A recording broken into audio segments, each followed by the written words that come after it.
नमस्कार प्यारे बच्चों, आज हम इस वीडियो के अंतर्गत जानेंगे कक्षा 7 विषय सामाजिक विज्ञान। हमारे अतीत 2 का सेकंड चैप्टर है नए राजा और उनके राज्य।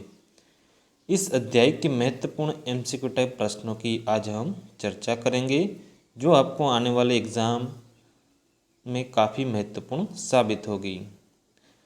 हमारे वीडियो के लिए चैनल के अंदर आप जो नए हो तो हमारे चैनल जेजे सर एकेडमी को लाइक, शेयर एवं सब्सक्राइब जरूर करें। तो आइए शुरुआत करते हैं इस अध्याय की महत्वपूर्ण प्रश्नोत्तरी। प्रश्न पहला दिया गया है कि सबसे शक्तिशाली चोल शासक किसे माना जाता है। ऑप्शन है पृथ्वीराज तृतीय, राजेंद्र प्रथम, विजयालम या राजराज प्रथम। तो चोल शासक में सबसे जो शक्तिशाली थे वो थे बच्चों राजराज प्रथम। प्रश्न नंबर 2, चोल वंश में किसानों की बस्ती क्या कहलाती थी। तो किसानों की बस्ती के लिए हमें ऑप्शन ढूंढना है। ऑप्शन है नाडु, बेलन, ऊर या नगरम।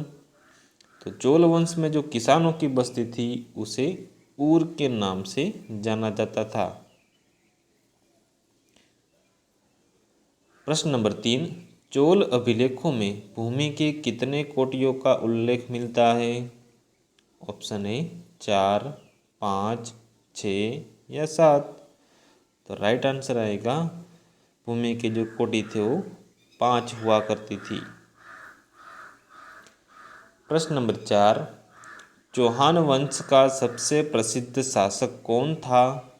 ऑप्शन है सुल्तान, मोहम्मद, पृथ्वीराज तृतीय, राजराज प्रथम। तो चौहान वंश के सबसे प्रसिद्ध शासक थे वो थे पृथ्वीराज तृतीय। प्रश्न नंबर 5, 7वीं सदी में बड़े भूस्वामी और योद्धा सरदार अस्तित्व में आए, उन्हें किस रूप में मान्यता मिली। ऑप्शन है क्षत्रिय के रूप में, सामंत के रूप में, ब्राह्मण के रूप में या व्यापारी के रूप में। तो राइट आंसर आएगा जो भूस्वामी, बड़े भूस्वामी और योद्धा सरदार थे वो सामंत के रूप में उन्हें मान्यता मिली। प्रश्न नंबर 6, सियान के सबसे बड़े नगर में किस देश के व्यापारी नहीं आया जाया करते थे। ऑप्शन है ऑस्ट्रेलियाई, ईरानी, भारतीय या जापानी।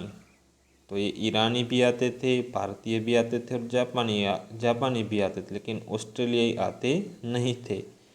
तो राइट आंसर आएगा यहाँ पे ऑस्ट्रेलियाई। प्रश्न नंबर 7, चोल वंश ने किसे हराकर कावेरी डेल्टा पर कब्जा किया। ऑप्शन है मुटारियों को हराकर, सेकंड है चेरों को हराकर, थर्ड है चौहानों को हराकर, चौथा है अफगानों को हराकर।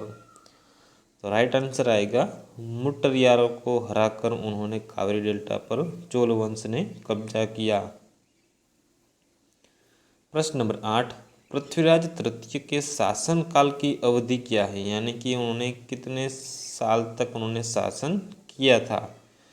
तो उनके समय की हमें यहाँ पे जानकारी देनी है। तो यहाँ पे है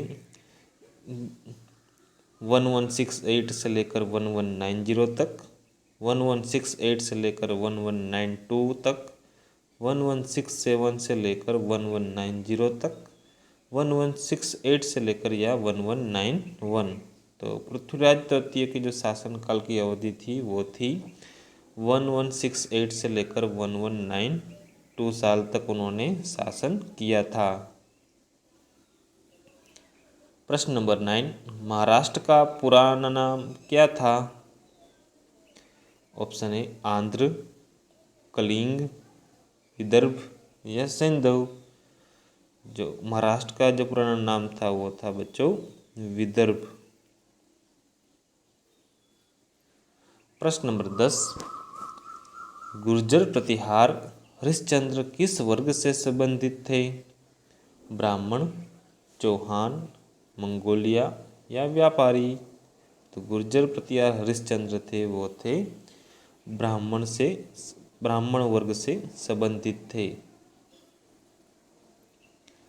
प्रश्न नंबर 11, दक्कन के राष्ट्रकूट किन सामंत थे? तो देखना है कि दक्कन के राष्ट्रकूट थे वो किन के सामंत थे। ऑप्शन है कर्नाटक के चालुक्यों के, चोलों के, केरल के चेर शासकों के या वेंगी के चालुक्यों के। तो राइट आंसर आएगा दक्कन के राष्ट्रकूट थे वो कर्नाटक के चालुक्यों के सामंत थे। प्रश्न नंबर 12, चोल काल में वेट्टी शब्द किसके लिए प्रयुक्त होता था? ऑप्शन है कर जो नकद राशि के रूप में वसूली जाती थी उसके लिए। सेकंड, कर जो जबरन श्रम के रूप में लिया जाता था उसके लिए। थर्ड, कर जो उत्पादन में हिस्सा के रूप में लिया जाता था उसके लिए। या लास्ट, कर जो स्वेच्छा से लोगों के द्वारा राजा को भेज दिया जाता था। तो चोल काल में जो वेट्टी शब्द है बच्चों, जो उनको कर नहीं दे पाते थे उनके पास से जबरदस्ती से रूप में उनको काम लिया जाता था। तो वो आएगा ऑप्शन नंबर सेकंड। प्रश्न नंबर 13, एलोरा की गुफा 15 का भित्ति चित्र जिसमें भगवान विष्णु को नरसिंह अवतार में दिखाया गया है, ये किस काल की कृति है? ऑप्शन है राष्ट्रकूट काल की, पल्लव काल की, चोल काल की या बौद्ध काल की। तो एलोरा की गुफा जो 15 के अंदर जो भगवान विष्णु को नरसिंह अवतार दिया गया है वो राष्ट्रकूट काल की जो कृति दी गई है। प्रश्न नंबर 14, कल्हण की रचना के द्वारा हमें किस क्षेत्र के राजा का इतिहास का पता चलता है? ऑप्शन है कश्मीर के राजाओं का, दक्कन के राजाओं का, दक्षिण भारत के राजाओं का या इनमें से कोई नहीं। तो राइट आंसर आएगा कश्मीर के राजाओं का, जो उस क्षेत्र के बारे में हमें पता चलता है। प्रश्न नंबर 15, गुर्जर प्रतिहार, राष्ट्रकूट एवं पाल वंश के शासकों के लिए लंबी चली लड़ाई की चर्चा प्रायः त्रिपक्षीय संघर्ष के रूप में की जाती है। सदियों तक चली इस लड़ाई का क्या कारण था? तो ऑप्शन है कलिंग पर नियंत्रण के लिए वो संघर्ष कर रहे थे। दूसरा, कन्नौज पर नियंत्रण के लिए वो संघर्ष कर रहे थे। तीसरा, गोदावरी नदी के क्षेत्रों पर नियंत्रण के लिए वो संघर्ष कर रहे थे। या चौथा, कावेरी नदी के डेल्टाई क्षेत्रों पर नियंत्रण करने के लिए वो लड़ रहे थे। तो राइट आंसर आएगा यहाँ पे ऑप्शन नंबर सेकंड, कन्नौज पर नियंत्रण के लिए वो लड़ाई कर रहे थे, क्योंकि वो जो पूरा समतल इलाका था तो उस भाग के जो उपजाऊ जमीन के लिए वो लड़ाई कर रहे थे। आगे बढ़ते प्रश्न नंबर 16 की तरफ। अफगानिस्तान के गजनी प्रांत के सुल्तान महमूद गजनी आपने अपने भारत विजय के दौरान जीते हुए लोगों एवं प्रांतों के बारे में जानना चाहता था। तो इस काम के लिए वह किस विद्वान को अपने साथ लाया था कि उनके बारे में जो लेखा जोखा है वो लिख के रखे? ऑप्शन दिए गए हैं इब्न बतूता, अलबेरूनी, अमीर खुसरो, जियाउद्दीन बर्नी। तो वो जो विद्वान थे वो थे अलबेरूनी, ऑप्शन सेकंड। प्रश्न नंबर 17, चोल किसके सामंत थे? पल्लवों के, राष्ट्रकूटों के, चेरों के या चालुक्यों के?